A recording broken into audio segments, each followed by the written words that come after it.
71 से होमगार्ड में थी और जब युद्ध का माहौल चल रहा था तब ब्लैकआउट थी भुज में। उस वक्त हम सब महिलाएं शहरी गलियों में घूम के ब्लैकआउट कराती थी। घर वाली स्त्रियां बहुत घबराई हुई थी, फिर भी हम उन्हें हिम्मत देती थी, घबराओ नहीं। और पाकिस्तान वालों ने ये बमबार्ड किया भुज पर। एक दिन में 17 बम फेंके थे और उस माहौल का जनता का क्या हाल था वो हम सोच के भी हमें घबरा जाते हैं। आज फिर वही परिस्थिति आ रही है। कश्मीर में आतंकवादियों ने हमला किया, निर्दोष प्रवासियों को मार डाला। अब तंगदिली हो गई है दो देशों के बीच और युद्ध का माहौल सरहदों पर सील की गई है। ऐसा माहौल है, तब हम महिलाओं को जागरूक होना होगा। आज की जो महिलाएं अभी जो काम कर रही है उन्हें हमने जो देखा है वो हमें उन्हें सिखाना होगा। और मुझ में तो ताकत है, मैं इन सब महिलाओं को मैं बताऊंगी कि युद्ध के माहौल में हमने क्या काम किया था। अब आपको हिम्मत जतानी है। हॉस्पिटल में नर्सिंग की नौकरी कर रही थी, वैसे भी सेवा तो करनी ही थी। तब यहाँ जे लड़ाई का माहौल हुआ और लड़ाई हुई शुरू, उससे पहले हम होमगार्ड में शामिल हो गए थे। हमारा पूरा प्लाटून था, महिला प्लाटून था होमगार्ड में। तो हम लोग सब ड्यूटी करते, हमको पूरी ट्रेनिंग मिली है, फायरिंग, परेड, कैसे दौड़ना, कैसे चढ़ना, कैसे किसी को बचाना, ये सब हमको पहले से ट्रेनिंग मिली हुई थी। जब लड़ाई हुई उससे पहले हम ज्वाइंट किया था तो हमको ये ट्रेनिंग हमको बहुत काम आई। घर घर में जाके महिलाओं को बाहर निकलना तब टाइम बहुत कठिन था। उसमें भी जब होमगार्ड का यूनिफॉर्म पहन के निकलना वो तो बहुत मुश्किल की बात थी। फिर भी हम सब फुल यूनिफॉर्म में आते थे और हमको प्राउड भी होता था कि कम से कम हम देश की सेवा के लिए तो काम कर रहे हैं।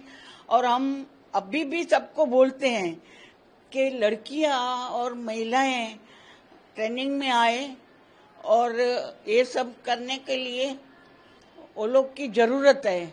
सबको हिम्मत देने की है, क्योंकि माहौल इतना खराब हो गया। वो टाइम का माहौल तो हो गया, तब नहीं पुलिस में थी नहीं होमगार्ड में थी, फिर भी हमको ज्वाइंट करके हमको ट्रेनिंग दिया है, वो भी बहुत बड़ी बात है। तो अभी हमारा काम ये है कि जो महिलाएं नहीं निकलती है बाहर या होमगार्ड में या ये सेवा करने में जिसको तकलीफ है उसको समझा के हिम्मत दे के होमगार्ड में भर्ती करो और देश की सेवा के लिए तैयार हो। ये सब हमको सिखाना है। हम कभी भी ये काम करने के लिए तैयार हुए हैं। मैं 65 से होमगार्ड में हूँ। पहले 3 साल एनसीसी और बाद में 6 साल होमगार्ड का ट्रेनिंग लिया है। जो भी एनसीसी में ट्रेनिंग दी जाती थी वही होमगार्ड में दी जाती थी हमें। तो हमें तो ये रिपीट हो गया सब, हमको तो अच्छा हो गया। तो इसमें क्या होता था, सबको परेड तो कंपलसरी होती है, इसमें नागरिक संरक्षण, फायरिंग,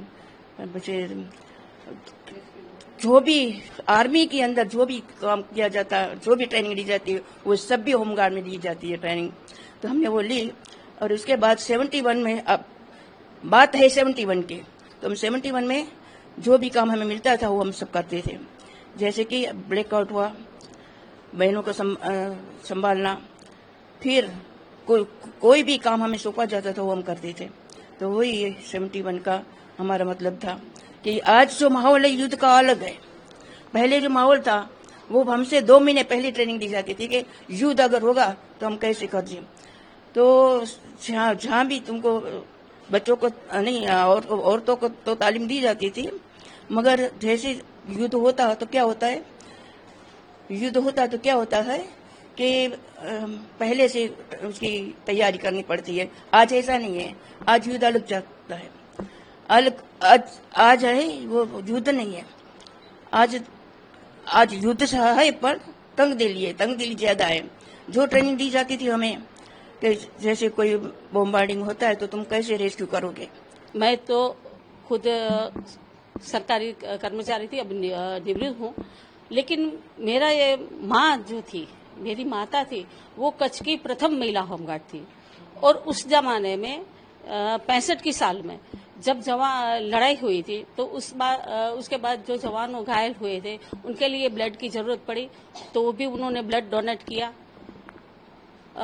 71 की बात करते हैं तो 71 में कच्छ का इलाका है, वो सरहदी इलाका है, तो कच्छ के सरहदी इलाके में करीबन उस जमाने के रिपोर्ट के मुताबिक 101 बॉम्ब पड़े थे कच्छ पे, लेकिन फिर भी कोई भी मरा नहीं था, आदमी, इंसान, कोई जानवर या कोई चिड़िया।